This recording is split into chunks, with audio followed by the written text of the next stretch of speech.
Good evening, everyone. I'm so pleased to be with you tonight. And I recalled an evangelistic campaign a few years ago in Nicaragua, where I was introduced by my translator as international pastor, international pastor, they said, which was very much an overstatement. So right now, I'm finding myself in this beautiful international church, thanks to your pastor, Willy Costescu, and to you all.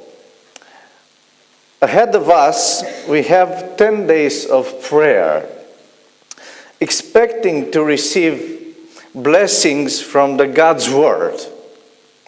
Also, God has given us the gift of prayer and the privilege to intercede for others in prayer. So, praise the Lord.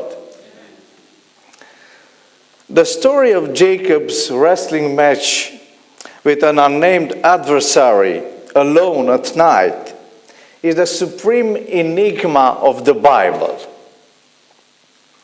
Told by Rebekah that Esau is planning to kill him, Jacob flees to his uncle Laban and stays there for some 20 years.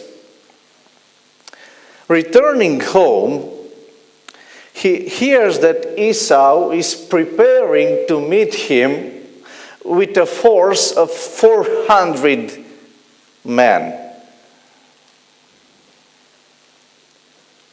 So, he's distressed. He's terrified. The Bible says Jacob became exceedingly afraid and distressed. So he makes every possible preparation. He sends emissaries to Esau with large gifts of cattle and sheep. And he prays. Yes, he prays. He divides his camp into two so that if one is killed, the other may stay alive.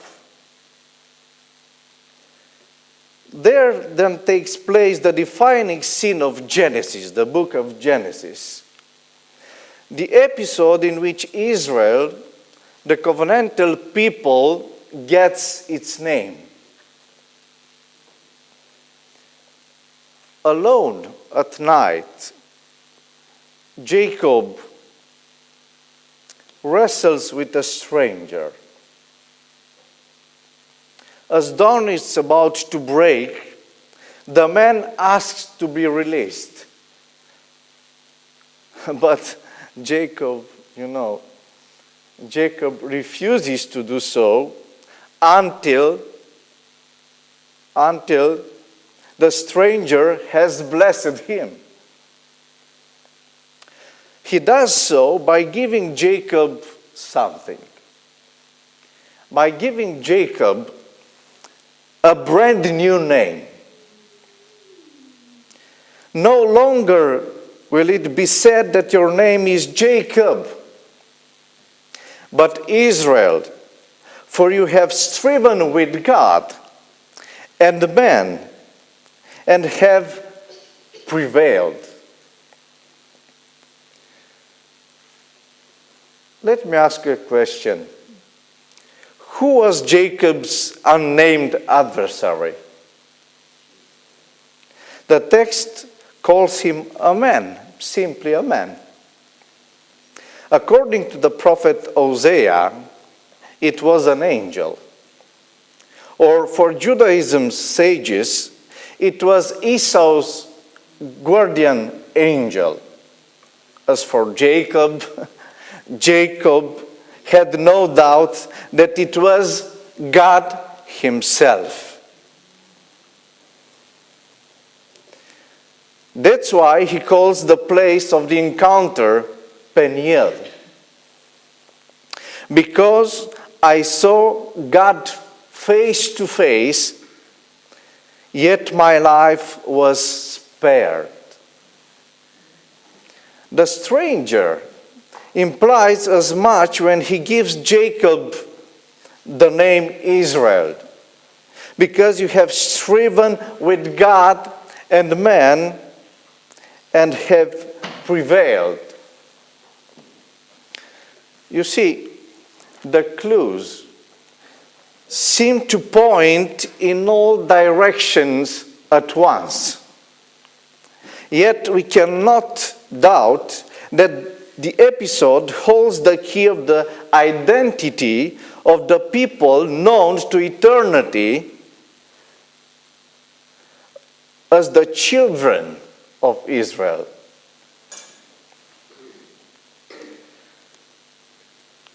Names in the Bible, especially when given by God, are not labels, but signals of character or calling.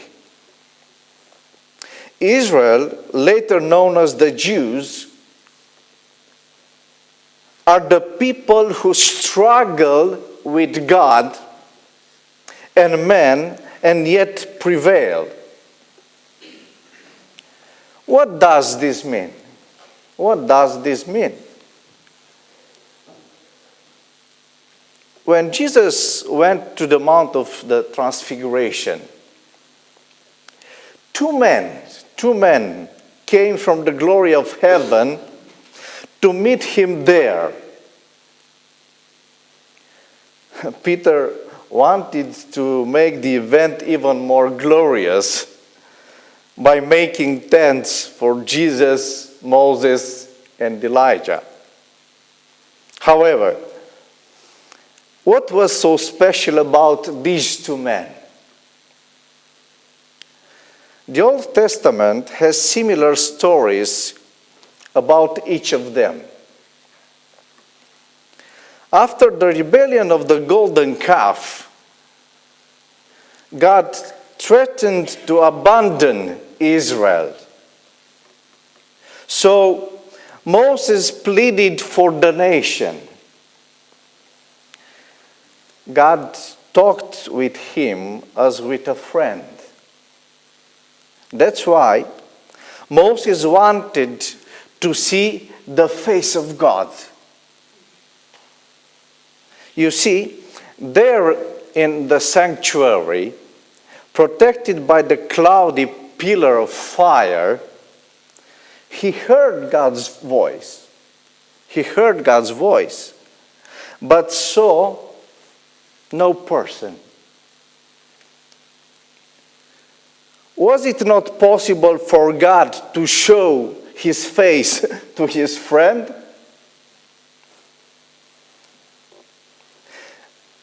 God took Moses and put him in a crack in one of the cliff faces of Mount Horeb. And right there, the Lord passed by, lifting his hand at the last moment so that Moses saw the departing form of God.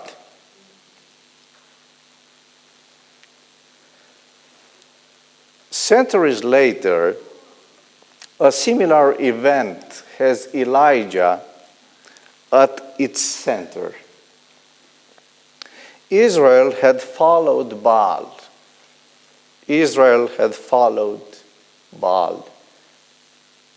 There on the Mount Carmel, God had shown his power, and the people had responded. But just a few days later, Elijah was hiding in a cave. At Mount Horeb. Elijah heard God's soothing, soft voice. God took both Moses and Elijah to be with him in heaven. They had known him so well, so well. And stood for him against overwhelming apostasy, to build a bridge between sinful man and God by offering the very reason of their existence.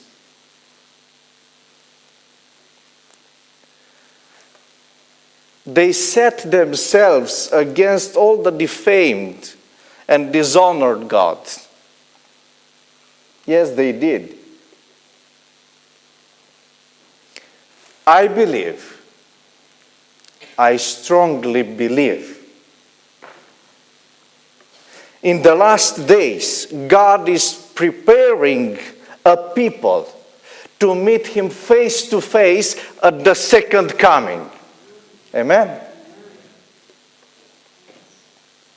Today, apostasy abounds. Sin has taken control. The golden calf of materialism attracts even those who claim God's name. Horeb and Carmel loom above us, calling us to meet our God and show our faithfulness to Him.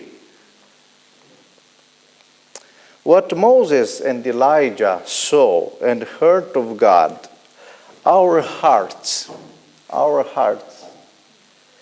may also see and hear. So, in the next few days, during this week, I challenge you to face your struggles with God. I invite you, wherever you are, whoever you are, to take God seriously. To pray like never before. Right now, maybe God is a stranger for you. Maybe. But stand alone with Him. Take up the good fight with God. At the end, you may hear the words, exactly the same words as Jacob. Because you have striven with God and the man and have prevailed.